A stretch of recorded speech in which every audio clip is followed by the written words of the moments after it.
આકાશવાણી અમદાવાદ વડોદરા હવે પ્રસ્તુત છે દેવભૂમિ દ્વારકા જિલ્લાનો સમાચારપત્ર, જેના લેખક છે કરણ જોશી. દ્વારકામાં દરિયાઈ ખોદકામ દરમિયાન મળ્યા પ્રાચીન સભ્યતાના અવશેષો. ભારતીય પુરાતત્વ સર્વેક્ષણની અંડર વોટર આર્કિયોલોજી વિંગ દ્વારા દ્વારકામાં મોટું સંશોધન હાથ ધરવામાં આવ્યું છે. દ્વારકાની પ્રાચીનતા અને તેનું ઐતિહાસિક મહત્વ જાણવા માટે અરબ સાગર અને બેટ દ્વારકા ટાપુ પર તપાસ શરૂ કરાઈ છે. બેટ દ્વારકાના સમુદ્ર કિનારે પ્રાચીન વસાહતો હોવાના પુરાવા મળતા ખોદકામ કરવામાં આવ્યું હતું. આ દરમિયાન એક વિશાળ સ્ટ્રક્ચરલ પરિસર મળી આવ્યું છે, જેમાં અનેક ઓરડાઓ અને ખુલ્લા કોરિડોર છે. આ સંકુલની ચારે બાજુ સુરક્ષા માટે બનાવવામાં આવેલી કિલ્લેબંધી પણ જોવા મળી છે. સંશોધનમાં અહીંથી મણકા બનાવવાની કળા અને તાંબુ લોખંડ ગાળવાના પુરાવા મળ્યા છે. આ સ્થળના વિદેશો સાથેના વેપારના પણ પુખ્ત અને સ્પષ્ટ પ્રમાણ મળી આવ્યા છે. ખોદકામમાં રોમન ઇન્ટેગ્લિયો અને રોમન સિક્કાઓની છાપ અને રોમન એમ્ફોરા જેવી કિંમતી વસ્તુઓ મળી છે. આ ઉપરાંત માટીના વાસણોના ટુકડા પણ પ્રાપ્ત થયા છે. આ પુરાવાઓ સાબિત કરે છે કે દ્વારકા પ્રાચીન સમયમાં આંતરરાષ્ટ્રીય વેપારી સંબંધો ધરાવતું મુખ્ય કેન્દ્ર હતું. આ નવી શોધથી ઓખામંડળ વિસ્તારના ઇતિહાસ અને પુરાતત્વ પર નવો પ્રકાશ પડશે. આ સંશોધન દ્વારકાની ભવ્યતા અને તેના ઐતિહાસિક વારસાને વિશ્વ સમક્ષ ઉજાગર કરવામાં મદદરૂપ થશે. દેવભૂમિ દ્વારકા જિલ્લા કક્ષાનો મે માસનો સ્વાગત કાર્યક્રમ 28 મેના રોજ સવારે 11 વાગ્યે જિલ્લા કલેક્ટર કચેરી ખંભાળિયા ખાતે યોજાશે. સ્વાગત કાર્યક્રમમાં અરજી કરતા પહેલા અરજદારે ગ્રામ, તાલુકા અને જિલ્લા કક્ષાએ અરજી કરેલી હોય અને તે અનિર્ણિત હોય તો અરજી કરી શકાશે.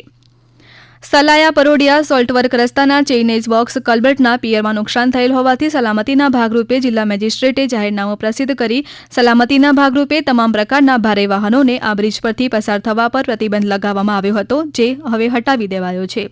આ બ્રિજની રિપેરિંગની કામગીરી કરવામાં આવતા હવે આ પુલ પરથી ભારે વાહનોની અવરજવર માટે હાલમાં કોઈ અડચણ કે જોખમ ન હોય, તેમજ બોક્સ કલ્વર્ટની બાજુમાંથી ડાયવર્ઝન બનાવવામાં આવતા ભારે વાહનો પસાર થઈ શકશે, તેમ જિલ્લા મેજિસ્ટ્રેટની કચેરી દેવભૂમિ દ્વારકાની યાદીમાં જણાવાયું છે. રાજ્યના વન અને પર્યાવરણ, ક્લાઇમેટ ચેન્જ તેમજ વિજ્ઞાન અને પ્રૌદ્યોગિક વિભાગના કેબિનેટ મંત્રી અર્જુન મોઢવાડિયાએ ખંભાળિયા ખાતે નવનિર્મિત નાયબ વન સંરક્ષણની કચેરી, સામાજિક વનીકરણ વિભાગ દેવભૂમિ દ્વારકા તથા નવનિર્મિત રેન્જ ફોરેસ્ટ ઓફિસ, સામાજિક વનીકરણ વિભાગની કચેરીનું લોકાર્પણ કર્યું હતું. ઉપરાંત ખંભાળિયા તાલુકાના વડાલિયા સિંહણ ખાતે 1 હેક્ટરમાં નવનિર્મિત વન કવચનું પણ લોકાર્પણ કર્યું હતું.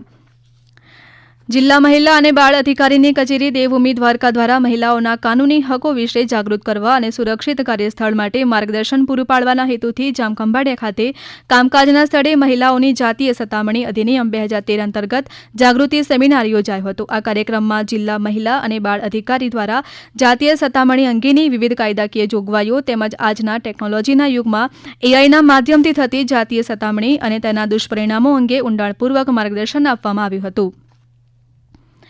માર્ગ અને મકાન વિભાગ દ્વારા દેવભૂમિ દ્વારકા જિલ્લાના રસ્તાઓની મરામત કરી રોડ નેટવર્ક દુરસ્ત કરવાની કામગીરી પૂરજોશમાં હાથ ધરવામાં આવી રહી છે. જે અનુસંધાને દેવભૂમિ દ્વારકા જિલ્લામાં નાગેશ્વર, ગોપી તળાવ, ઓખા પોર્ટ રોડને જોડતા ભાગનું રિસરફેસિંગ કરવામાં આવી રહ્યું છે.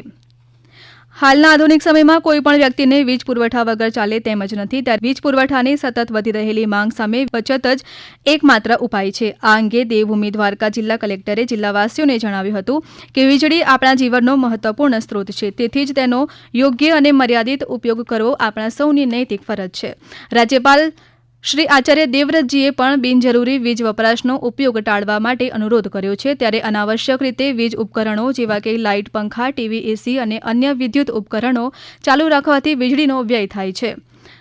વ્યક્તિગત અને સરકારી કચેરીઓમાં વીજળીનો યોગ્ય ઉપયોગ કરવો એ દરેક કર્મચારીની નૈતિક જવાબદારી છે. ઉર્જા બચતવાળા ઉપકરણોનો ઉપયોગ કરીને આપણે વીજળીના વપરાશને બચાવી શકીએ છીએ.